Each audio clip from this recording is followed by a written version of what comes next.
Kamishibai Man by Aloud. The genre of our story is realistic fiction. This is a story that could happen in real life. As you read, look for a setting that could be a real place, realistic characters and events, and a plot with a beginning, a middle, and an ending. Let's meet our author and illustrator, Aloud. If you were to drop in on Aloud in his art studio, you might find him lying on the floor. That's how he does his best thinking. He doesn't own a TV and never listens to music when he works because he likes to work in complete silence. When he's creating a book, Say first paints all the pictures in order. Then he writes the words. His book, Grandfather's Journey, was awarded the Caldecott Medal for Best Illustrations. As we read, let's think about our essential question: how is a live performance different from other kinds of entertainment? Not so long ago, in Japan, in a small house on a hillside, there lived an old man and his wife. Even though they never had children of their own, they called each other Ji-chan and Ba-chan. Ji-chan is grandpa, and Ba-chan is grandma. One day, Ba-chan said, "Ji-chan, you haven't said a word in 3 days." I've been thinking how much I miss going on my rounds," he said. Ba-chan stared. "How many years has it been?" she asked. Yes, quite a while. But my legs are good, and I've kept the bicycle in good order." "I don't know, but one day won't hurt, I suppose. Should I make some candies?" "That would be very nice," Ji-chan said. The next day, Ji-chan rode his bicycle down the hillside in the first light of morning. How many years has it been?" he asked himself. "And do I remember such a fine morning, all so fresh and young?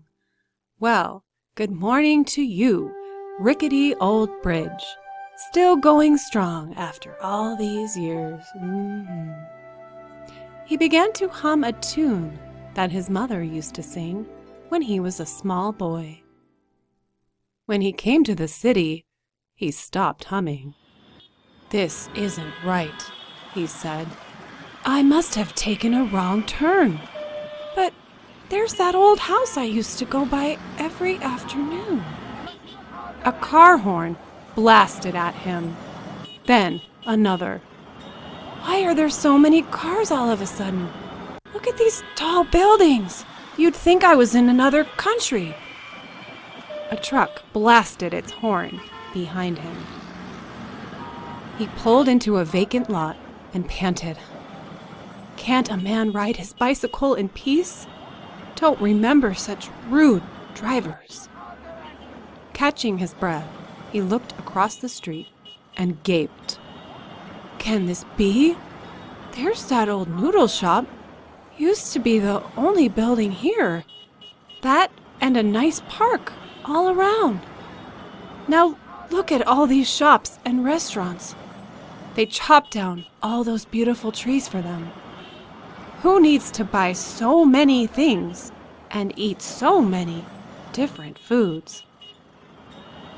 Shaking his head, he slowly took the canvas off the box on his bicycle. He propped up the stage and checked the story cards inside, patting each painting.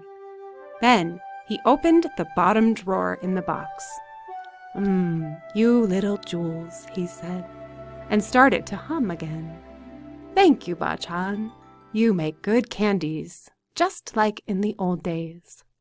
From the top drawer, he took out 2 wooden blocks, and holding one in each hand, he hit them together. A sharp, loud clack rang out. "Come, gather around me, little ones. Your Kamishibai Man is here again." Clack, clack. "Come get your sweets and listen to my stories." Clack, clack, clack. Ah, yes, I can see you now, all your bright faces, clasping coins in your little hands, so happy to hear my clappers, so happy to see your Kamishibai Man. Patience, everyone. You'll get your sweets, each and every one of you. I have all your favorites, red ones and green ones, and the soft ones on sticks. And here comes that boy, the one who never has any money. I'll get to him later. So which story will it be today? The mighty Peach Boy, born from a giant peach? But wait, let's start at the beginning. Long, long ago, there once lived an old man and his wife who had no children. After the Peach Boy, the Bamboo Princess was a nice change, a gentle story. Then, my favorite, the old man who made cherry trees bloom. And when I was finished, you all went home happy, except for that poor boy. Would you like a candy? I asked once. He said, I don't like candies, and ran away. Then one night, I was going home and saw a crowd of people gathered in front of a shop. They were staring at something called television. I was curious too, but not for long. It showed moving pictures. They were all jerky and blurry and had no colors at all. It wasn't long after that when television antennas started to sprout from the rooftops like weeds in the springtime. And the more they grew, the fewer boys and girls came out to listen to my stories. How can they like those blurry pictures better than my beautiful paintings? I asked. But there was nothing to be done. As I went around the familiar neighborhoods, the children started to act as though they didn't know me anymore. Even so, I went on clacking my clappers, and one day a little girl poked her head out the window and shushed me. Imagine a little girl shushing me. The Kamishibai Man was making too much noise. I sat on a park bench and ate a candy for lunch. How could the world change so quickly? Was I a bad storyteller? Then that boy came, the boy who didn't like candies. Why aren't you watching television? I asked. I don't like television, he said. But you like my stories? I said, and he nodded his little head. I got up and set the stage. What's your favorite story? I asked. Little 1 inch, he answered. So I told him the story of a brave little boy who was only 1 inch tall.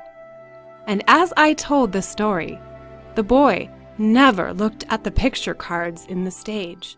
He was looking at me the whole time, with his mouth wide open. He even smiled now and then. When I finished the story, I started to take out some sweets to give him, but he was already running away. Wait! I shouted, but he kept running and never turned his head. That was the last time I saw that boy.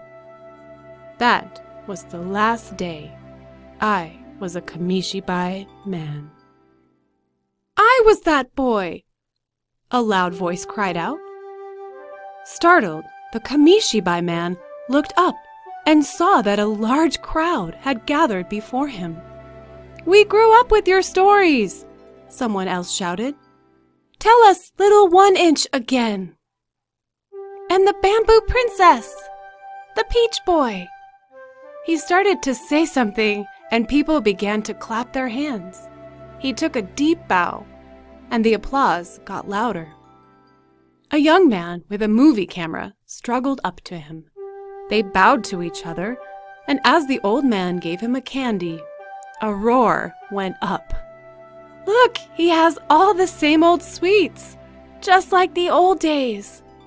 And the office clerks and shopkeepers, bankers and waitresses, housewives and delivery men, all lined up in a big circle around the Kamishibai Man. It was dark when he got home. Bachan was watching the evening news. The Kamishibai Man was the featured story. "I see you had a busy day," she said. "It was a good day," Ji-chan nodded. "Will you be going out tomorrow?" Yes. And the day after." "Then you need more sweets." "That would be very nice. Could you make it twice the usual amount?" "I'll see if I have enough sugar," she said, and shut the television off. The end. I hope you enjoyed The Kamishibai Man, and I'll see you next time. Bye.